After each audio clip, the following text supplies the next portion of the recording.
Ma thèse propose, tout d'abord, une analyse de la fabrication temporelle du consentement à l'action publique. Une analyse qui m'a permis de résoudre une énigme de départ de la thèse. Pourquoi est-ce que les habitants des quartiers qui sont ciblés par des projets de démolition en viennent à aspirer eux-mêmes au déplacement qu'on leur impose? Pour résoudre cette énigme, j'ai dû aller voir ce qu'il se passe quand il ne se passe apparemment rien, dans ces longues années, voire décennies d'attente qui séparent l'annonce ou la promesse d'un projet public futur et le moment de sa mise en œuvre.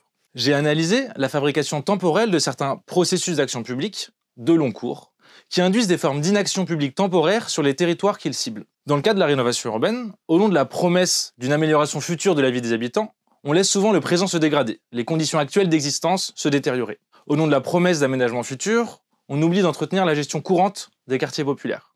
Pendant des années, les habitants vivent sur le qui-vive, en prévision d'un déplacement ou d'un déménagement à venir, mais qui se fait attendre.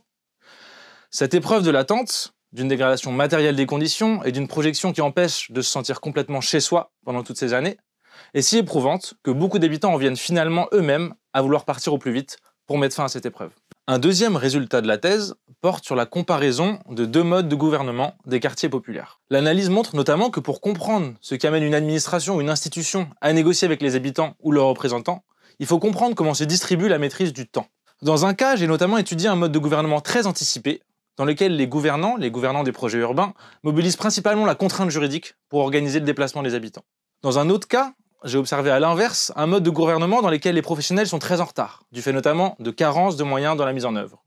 Ce qui les amène à être obligés de négocier avec certains intermédiaires dans les quartiers, notamment les intermédiaires clientélaires. Car dans la longue attente des guichets officiels, s'érigent des voies alternatives d'accès aux biens et aux droits, qui donne une certaine centralité à certains notables des quartiers populaires. Cette forme d'intermédiation, le clientélisme, relève d'une réappropriation populaire des rapports aux administrations. Elle tend à atténuer certains rapports de domination macrosociaux, mais elle peut aussi reproduire certaines formes de hiérarchisation locale.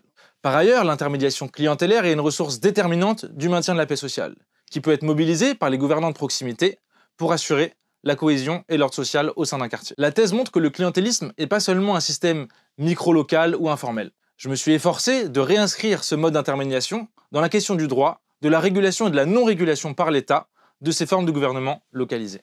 Ce mode de gouvernement tend à orienter les financements vers les projets ambitieux de démolition-reconstruction au détriment de la gestion du courant et de l'existant. Il se fait souvent au prix d'un bilan écologique, économique et social relativement désastreux. J'aimerais donc inviter les professionnels à essayer de mieux penser l'articulation entre projection et gestion urbaine à l'avenir.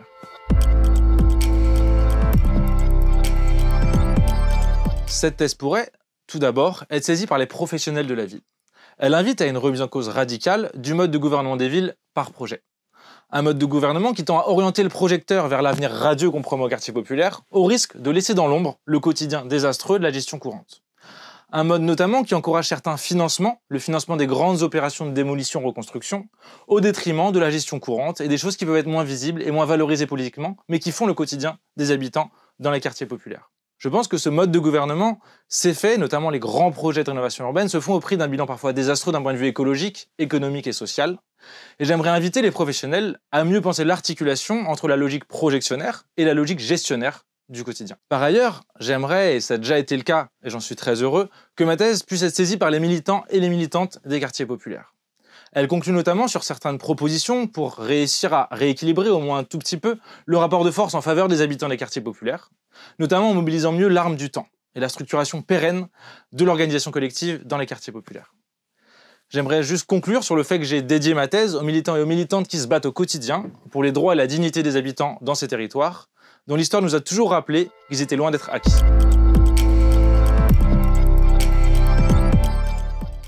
Un premier conseil tient à la question à se poser avant de se lancer. Je pense qu'on se demande souvent quel est le sujet qui m'intéresse, qu'est-ce qui me passionne avant de se lancer dans la recherche, motivé notamment par un intérêt, disons, de curiosité. Je pense qu'une bonne manière, une question à se poser à laquelle on pense parfois moins souvent, c'est de se demander est-ce que ça m'intéresse d'analyser ce sujet avec méthode, d'un point de vue scientifique? Est-ce que le métier de scientifique, méthodologiquement, m'intéresse? Je pense que c'est important de se poser cette question parce qu'on peut parfois être frustré si on est seulement animé par la curiosité pour le sujet. En effet, on passe parfois des années, voire même des décennies, à démontrer des choses finalement assez intuitives, mais à le faire avec méthode. Il faut aimer avant tout la méthode, faire un travail de fourmi et d'être prêt à passer énormément de temps, une thèse, 3, 4, 5 ans, voire ensuite des années consacrées à la publication post-thèse, à un sujet qu'on veut analyser méthodologiquement dans son ensemble. Un deuxième conseil touche à la question des conditions matérielles de ce travail. Je pense qu'il y a une très forte continuité entre la vie étudiante et professionnelle dans le milieu académique. Si bien qu'avant de se lancer dans la recherche, on se demande rarement est-ce que c'est vraiment le métier que je veux faire et est-ce que c'est vraiment le travail que je veux faire, aussi en termes de conditions de travail. Lieu de vie, rythme de travail, temps de travail, qui est quelque chose qui est rarement totalement respecté dans la recherche, etc. Je pense que notamment le fait que ce soit si difficile, par exemple, d'obtenir une bourse de thèse, fait que quand on est au master, on est tellement focalisé sur le fait de réussir à l'obtenir qu'on oublie totalement de se demander si c'est vraiment un métier et des conditions de travail qu'on veut pour soi plus tard. J'inviterais donc les personnes, avant de se lancer dans un doctorat, à se renseigner aussi sur cet aspect de cette profession, les conditions de travail et le quotidien qui sera leur s'ils poursuivent dans ce domaine. Enfin, d'un point de vue personnel, ça a été très important pour moi d'avoir un sujet, un objet de recherche qui permettait de restituer en continu tous les savoirs que produisait mon enquête à différents acteurs, des professionnels, des militants, des habitants, etc. Ça m'a épargné nombre de questionnements existentiels sur l'utilité ou non de mon travail.